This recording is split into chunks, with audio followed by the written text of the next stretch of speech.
So, eto yun guys, yung nakiuso lang ako, yung pala effective. Try nyo din.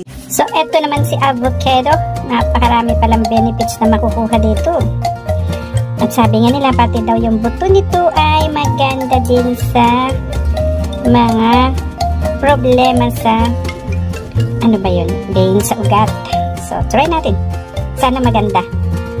Kasi kung minsan, hindi maganda, bulok ba? Ganun. Mukha naman maligat. Ayan. So, yan. Sana maganda nga. Oops. Pero medyo mahirap. Oh. Ayan. Ay, wow. Oh, maganda naman ang avocado ko nabili ngayon. Ayan, oh. At kukunin natin yung buto na yun at itempla din natin yung usong-uso ngayon na sinasabi nila na gamot ba. Hindi ba yun? Kainin natin muna yung laman.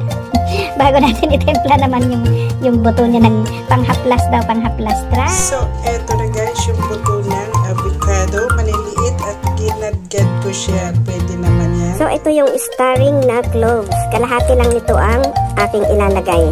Kasi maliit lang yung aking paghahaluan. Yung nagamitan ko na baby oil. So, eto naman guys, yung laman ng avocado. Ginawa ko siyang salad. Potato top with tomato. Yummy, yummy. So, ito yung ginawa ko na avocado seed with... Gamit ko na siya ng bali 5 days.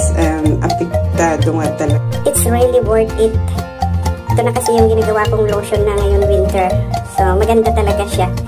Makita mo talaga yung pag-change ng varicose, lumiliit, at saka magiging okay pa yung skin. So, enjoy this. Try nyo din, baka makatulong yan sa inyo.